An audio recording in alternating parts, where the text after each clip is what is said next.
Nematode. Nematode के बारे में आप सब जानते हैं, जैसे सूक्ष्म जीव होते हैं उसी के रेफरेंस में एक नया शब्द आता है जो आप जानते हैं, निमेटोड। कृषि जीव विज्ञान के अंदर एक बहुत महत्वपूर्ण टॉपिक है जिसमें निमेटोड के बारे में अध्ययन किया गया है और कुछ 2 या 3 इंपॉर्टेंट जो रोग हैं निमेटोड के द्वारा फैलने वाले उसकी बात की गई है। तो आज जो हम एबीसी एग्रो क्लासेस उदयपुर के डिजिटल प्लेटफॉर्म पे आपका स्वागत कर रहे हैं एक बहुत महत्वपूर्ण टॉपिक के साथ जो है निमेटोड के रोग। चलिए स्टार्ट करते हैं इस टॉपिक को।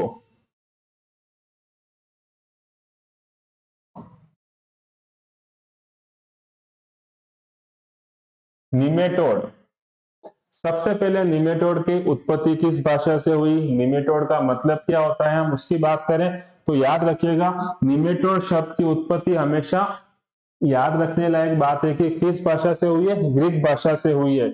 और याद रखिएगा इसका जो मतलब होता है वो होता है थ्रेड लाइक माइक्रो ऑर्गेनिज्म या थ्रेड लाइक पैरासाइट, धागे नुमा परजीवी। तो निमेटोड का जो मतलब होता है वो होता है धागे नुमा परजीवी। और अगर आप इसको पूरा डिटेल में समझना चाहें कि निमेटोड की वास्तविक परिभाषा क्या है तो निमेटोड के मुख्य गुण क्या है, तो देखिएगा आप एक सूक्ष्म कृमि है, छोटा सा कृमि जैसा संरचना होती है जो त्रिस्तरीय होती है। त्रिस्तरीय का मतलब इनके शरीर के 3 स्तर होते हैं, जैसे आपने एक्टोडर्म, मेसोडर्म, एंडोडर्म सुना होगा, उसी तरह से इसका जो शरीर है वो 3 स्तर में बटा हुआ होता है। तो सूक्ष्म कृमि के समान होते हैं, 3 उसके शरीर के स्तर होते हैं, द्विपार्श्व सममित। द्विपार्श्व सममित का मतलब है जब आप इसको बीच में से कट करते हो सपोज, तो वो बिल्कुल 2 बराबर भागों में विभक्त हो जाता है, उसे कहा जाता है द्विपार्श्व सममित। तो याद रखिएगा सूक्ष्म कृमि के समान होते हैं, 3 उसके शरीर के स्तर होते हैं और द्विपार्श्व सममित होते हैं। बहुकोशिकीय, बहुकोशिकीय का मतलब अगर आपसे कोशिका पूछे तो किस तरह की कोशिका होंगी, वो बहुकोशिकीय, एक कोशिका नहीं होती, बहुत सारी कोशिकाएं होती हैं।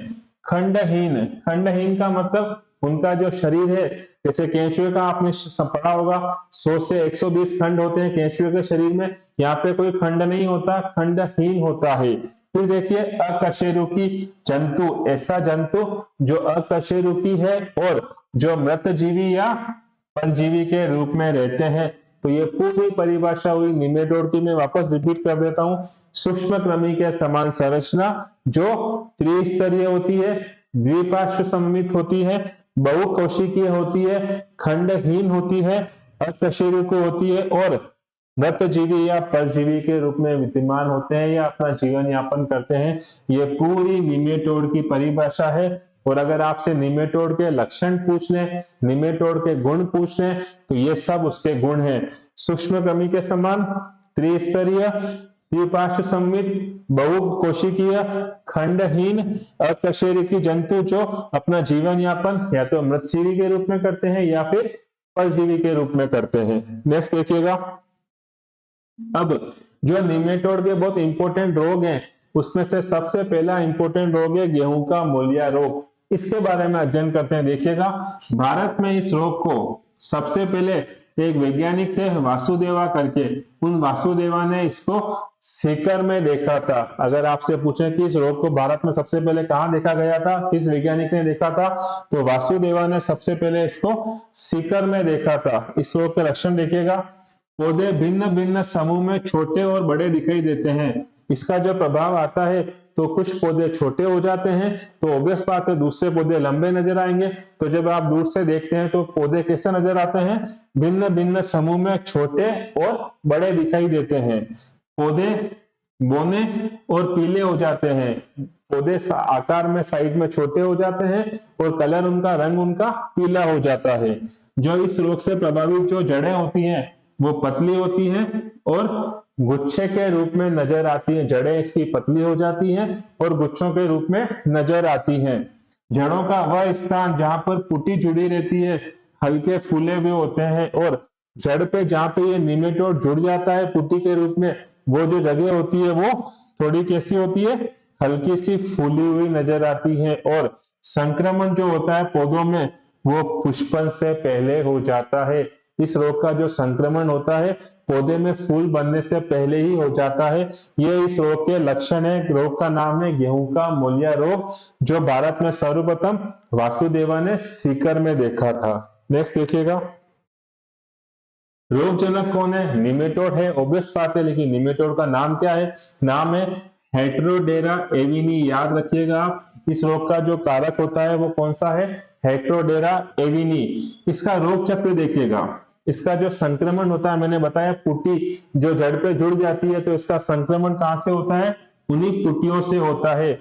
इन पुट्टियों के अंदर क्या भरा होता है? इन पुट्टियों के अंदर बहुत सारे इसके अंडे होते हैं, और जो अनुकूल स्थिति पर आने पर अपनी क्या कर लेते हैं? वृद्धि कर लेते हैं। तो याद रखिएगा, इस रोग का संक्रमण किससे होता है? पुट्टियों से होता है, और उस पुट्टी के अंदर बहुत सारी तादाद में अंडे भरे होते हैं।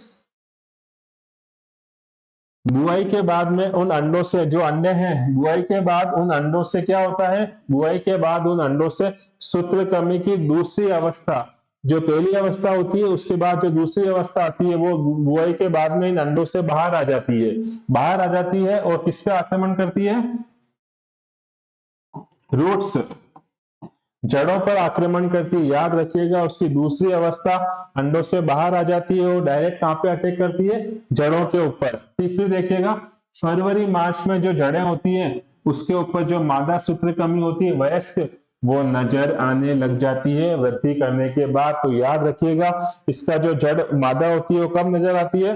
फरवरी मार्च में। फिर देखिए इसका प्रबंधन, शस्य प्रबंधन, जो गेहूं की फसल है उसके साथ में आपको दूसरी फसलों का उपयोग करना है। फसल चक्र में किन किन फसलों का, चाहे वो सरसों हो, धनिया हो या चना हो, इन फसलों का आपको गेहूं के साथ में उपयोग करना है। फसल चक्र, अगेती बुआई, अर्ली सोइंग, पहले इनको बो दो, अर्ली सोइंग, और ग्रीष्मकालीन जुताई, ये शस्य प्रबंधन के अंदर आएगा। याद रखिएगा, गेहूं को सरसों, धनिया, चने के साथ फसल चक्र में उपयोग में लेना है। दूसरा, अगेती अर्ली सोइंग करनी है, और ग्रीष्मकालीन जुताई करनी है। जैविक प्रबंधन में देखिएगा, इंपोर्टेंट नाम एक ही है, प्रतिरोधी किस्में, ऐसी किस्मों का चुनाव करिए जिस पर इस रोग का संक्रमण कम से कम हो। और रासायनिक प्रबंधन में अगर आपसे पूछे तो दो रसायन का नाम याद रखिएगा, एल्डी कार्ब और कार्बोफ्यूरॉन। ये दो रसायन हैं जिनका आपको उपयोग करना है इसको नष्ट करने के लिए, या इसका जो प्रकोप है उसको कम करने के लिए। नेक्स्ट देखिएगा, इसी तरह से दूसरा जो रोग आता है वो बोलते हैं सब्जियों का जड़ ग्रंथि रोग, जिसे बोलते हैं रूट नॉट डिजीज। अगर आपने कभी नाम सुना होगा रूट नॉट, नॉट का मतलब होता है जड़ों में जो ग्रंथि होती है। रूट नॉट रोग ये मुख्य रूप से किसमें होता है? सब्जियों के अंदर होता है। अगर हम इस रोग की बात करें तो देखिएगा, भारत में सबसे पहले एक वैज्ञानिक था बार्बर, बार्बर नामक वैज्ञानिक ने इसको किस फसल में देखा था? तो याद रखिएगा, उसने इसको सबसे पहले देखा था चाय के बागानों में, जो आसाम साइड बड़े बड़े चाय के बागान होते हैं, सबसे पहले भारत में वहीं पे देखा गया था इस रोग को। फिर देखिए मिलेडोगाइनिन, जो जिससे रोग फैलता है, शब्द की जो उत्पत्ति थी वो ग्रीक भाषा से हुई है, और इसका मतलब क्या होता है? सेव या गार्ड की तरह के निमेटोड। मेलिडोगाइनिन जो शब्द है वो निमेटोड के लिए उपयोग करते हैं, इसका उत्पव ग्रीक भाषा से हुआ है। और मेलिडोगाइनिन का जो मतलब पूछे आपसे तो मतलब होता है सेव या गार्ड की तरह का एक निमेटोड होता है। भारत में ये मुख्य रूप से सब्जी वाली फसलों, क्योंकि नाम ही इसका है सब्जियों का जड़ ग्रंथि रोग, तो मुख्य रूप से ये सब्जियों वाली फसलों को प्रभावित करता है। मुख्य रूप से सब्जियों में भी पूछे तो ककड़ी का जो फूल है वो, आलू, टमाटर, मिर्च, गाजर, इन सब के ऊपर इसका मुख्य रूप से संक्रमण प्रभाव देखा गया है। मेलिडोगाइन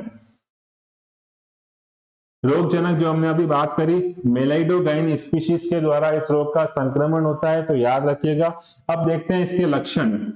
इस रोग के जो लक्षण है वो लक्षणों को देखिएगा। सबसे पहला, पौधों की वृद्धि रुक जाती है, पौधा अपनी वृद्धि नहीं कर पाता है। रोगी पौधे जो होते हैं वो खेत में बिखरे हुए पाए जाते हैं, खेत में बिखरे हुए पाए जाते हैं, क्योंकि इनका वितरण जो होता है वो असमान होता है।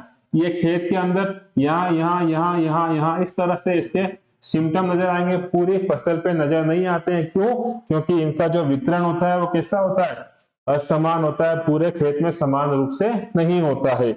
संक्रमण कहाँ होता है? संक्रमण मुख्य रूप से जड़ों पे और भूमिगत भाग पर होता है। जड़ें कहाँ होती है? भूमिगत भाग के अंदर ही होती है। तो मुख्य रूप से इसका जो अटैक होता है वो जड़ों पे या भूमिगत भाग पर होता है। अब जड़ों में होता क्या है?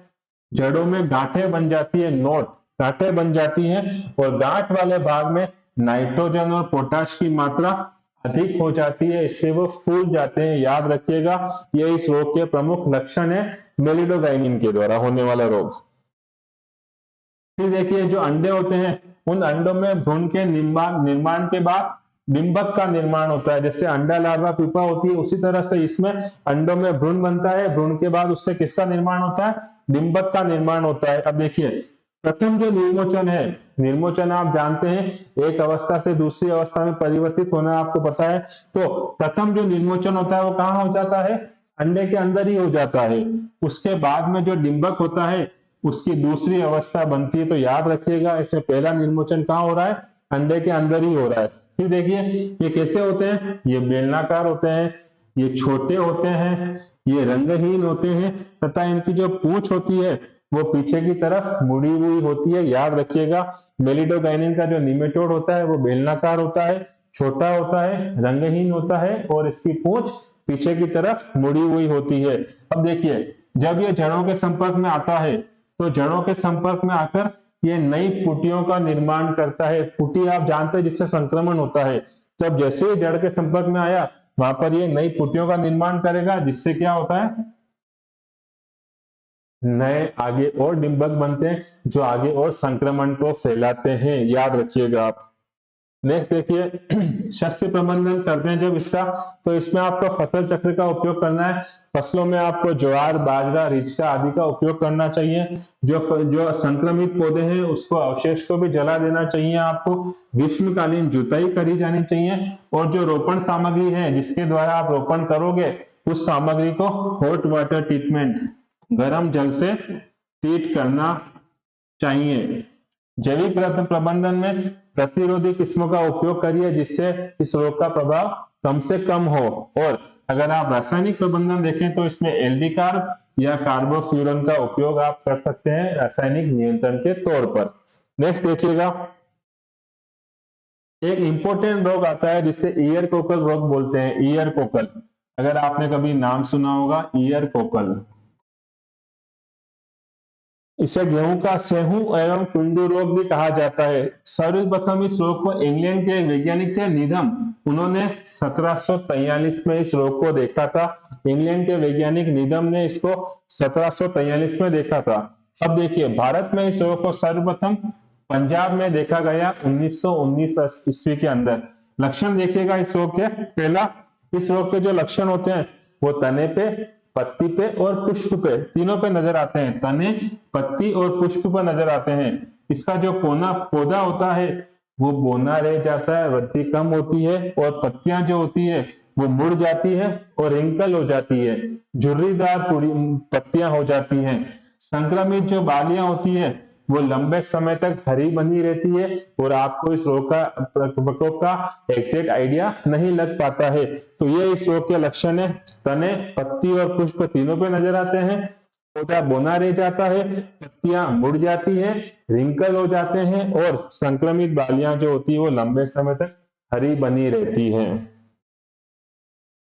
ये जो बालियां होती है वो बालियां पहले चमकीले रंग की होती है, और बाद में वो धीरे धीरे भूरे या काले रंग की हो जाती है। तो याद रखिएगा, ऐसा कौन सा रोग है जिसमें बालियां पहले चमकीली होती है, बाद में भूरे रंग की हो जाती है? ये वाला रोग। फिर देखिए, किसके द्वारा फैलता है? एंगीना टिटिसाई। याद रखिएगा, एंगीना टिटिसाई के द्वारा ये रोग फैलता है। या दूसरा नाम और याद रखिएगा, रेथेइबैक्टर टिटिसाई। ये तो सेम है, टिटिसाई, ठीक है।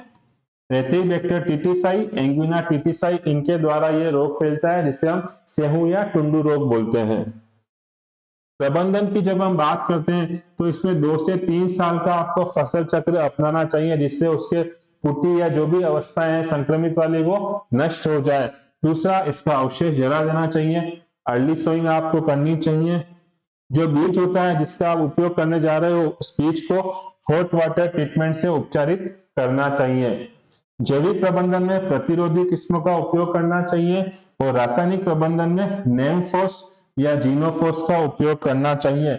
इस तरह से आपने इंपोर्टेंट निमेटोड के सारे जो रोग थे वो देखे। जुड़े रहिए आपने आपके अपने एबीसी एग्रो क्लासेस उदयपुर परिवार के साथ, जिससे हमें भी संपर्क आपसे होता रहे और आगे वाले जो वीडियो हैं उसके भी आपको लिंक मिलते रहे। तो इस चैनल को लाइक और सब्सक्राइब कर लीजिएगा। धन्यवाद।